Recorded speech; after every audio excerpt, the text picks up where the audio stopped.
Shalom Israel. First and foremost, let you give praises, honor, and glory to Yahweh.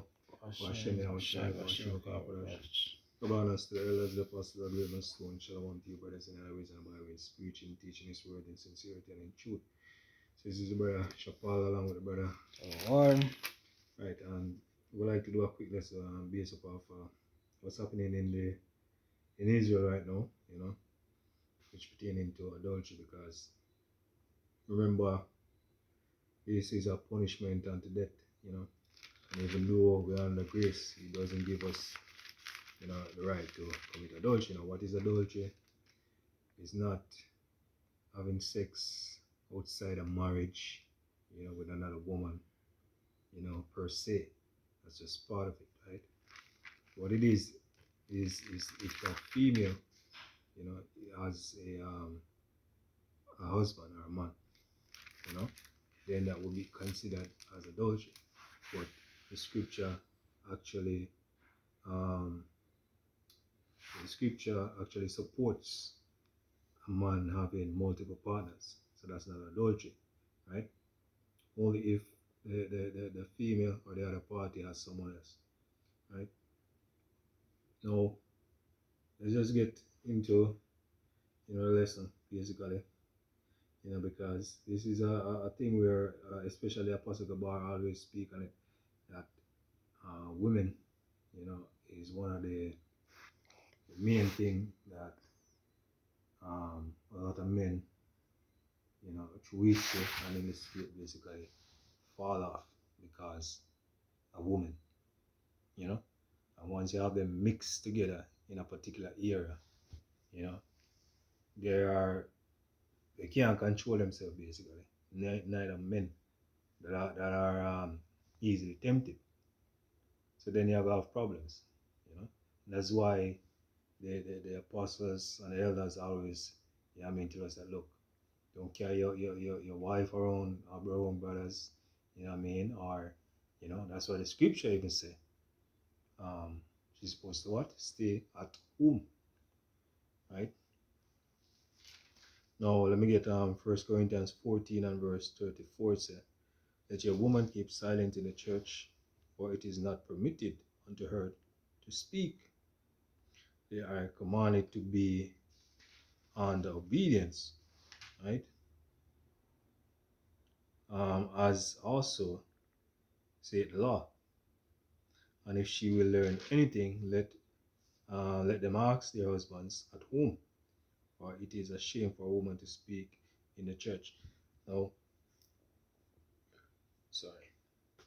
the scripture gives specific commandments, man, right?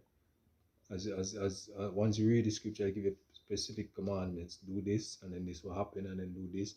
If you don't do that, then this will happen, and then it gives you punishment also. See? And one of the things where plague or people is not following the laws and statutes and commandments of the Yahweh Hashem Yahushai. That's one of the main things where affect our people. Right? And through all of these things will go off. Now we're speaking on, this famous camp now, the IUIC, members inside of the camp committed adultery with other brothers' wife, So when you really look at it, that's the highest form of betrayal. One of the highest form of betrayal, I might say, and it shows that it's not all about Yahweh Bashim Yahushai and being obedient to his ways, but it's about the flesh.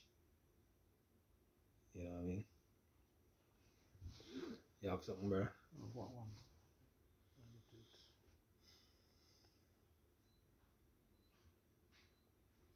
Alright. Says let's go First Ezra 4. Alright. There's a particular part in First Ezra 4 that I wanted to bring out. Alright. So let me get this.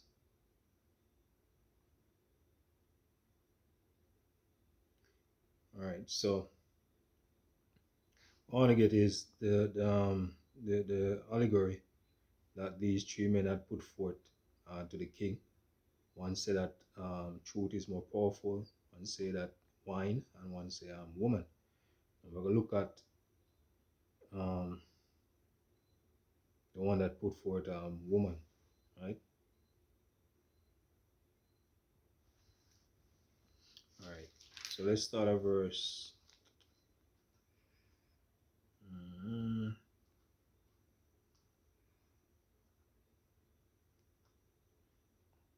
just a minute. Just bear with me a minute.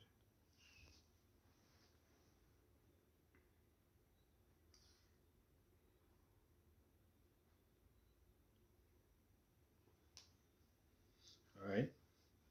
So it says, let's start verse 10. It's first is us 4 verse 12. It says, O ye men, how shall, how should not the king be mightiest?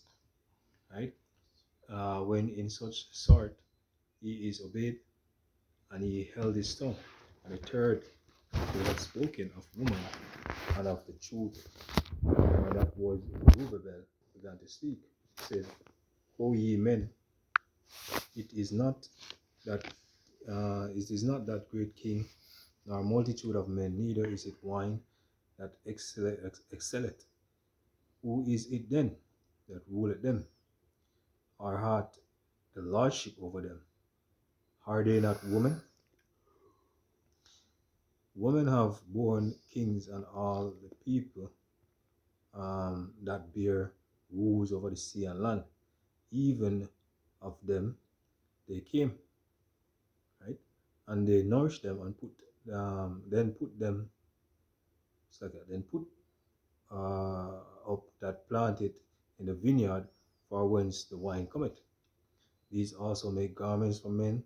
These bring glory unto men, and without women cannot men be. Yea, right? And if men be gathered together gold and silver, or any other goodly things, do they not love a woman which is comely, right? And in favor and beauty, and let it all those things go, right? Letting all those things go, do they not gape, and even in opened mouth, right, fix their eyes fast on her, even, right, and have not all men more desire unto her, right, than unto silver and gold and goodly things whatsoever. So all scripture basically show how women, right, or some men basically view, right, or the power, so called, that women basically has, you know what I mean, and also their nature, right? Because one thing, you know, a man will do all of these things, right? A man will jump in guard because of a woman, right?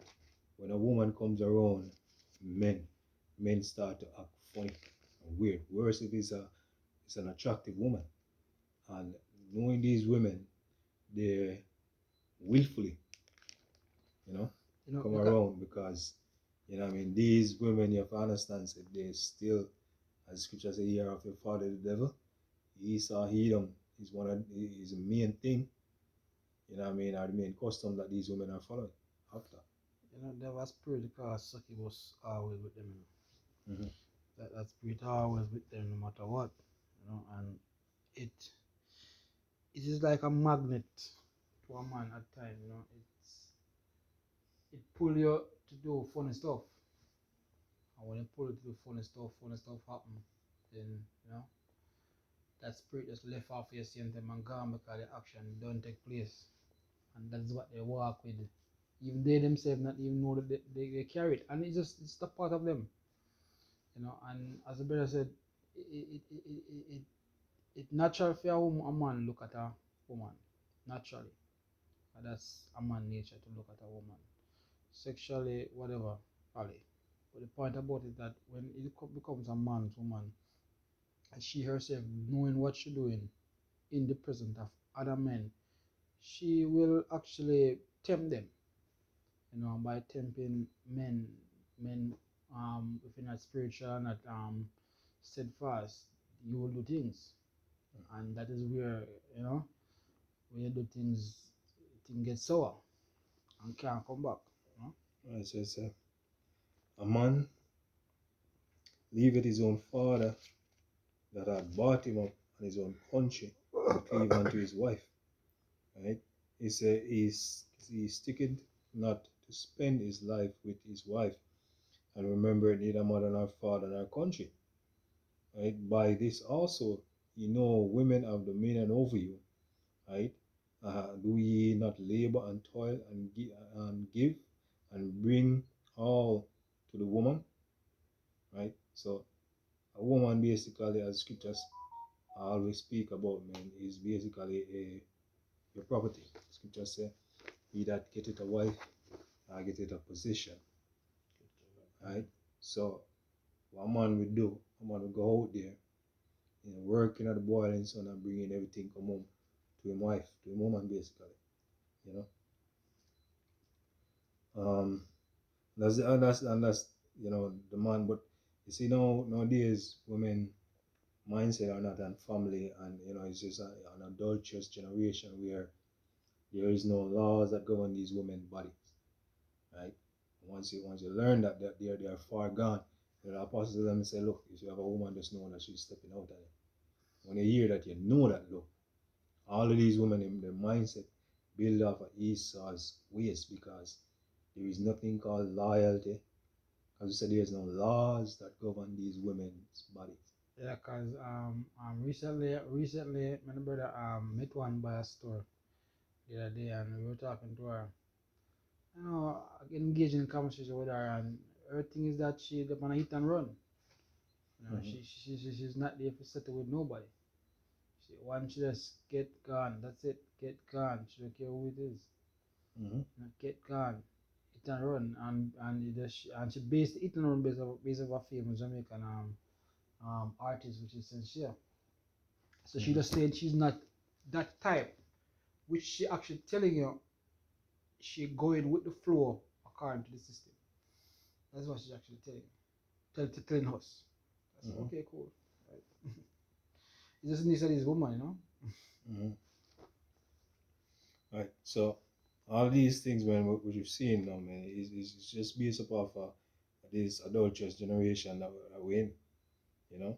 Let me get a scripture. It is says Ecclesiasticus 9 and verse 9. It says, sit not at all with another man's wife, nor sit down with her, right, in thine arms, or spend thy money. Spend not thy money with her at the wine, lest your heart incline unto her, and so through thy desire thou shalt fall into what? Destruction. Now, it's a very key thing, because one of the things it mentioned is wine. Women are very easy to get drunk on wine. And once you drinking and a woman's drinking, right, then if you now have a spirit within you, you know what I mean? Things are easy, Things are going to easily happen, because guess what? The flesh are going to want to satisfy me, because and it's a hard battle. That's why scripture separate us. You know what I mean? That's why scripture say what? Keep them at home. Right? Because when she come out, and you come out, the flesh now and think about nothing else but to get satisfaction. Right? And once the wine is in you, you're saying things, she's saying things. You know what I mean? The flesh just, and basically is where scriptures come in. Right? And before even this situation, you wouldn't even be in this situation if the scripture was already in you. If you're active, if you play on the scripture, right? When you go against that, I'm saying nothing wrong with lust of a female, wrong with being a female, but not another man female. Because the moment you take that road,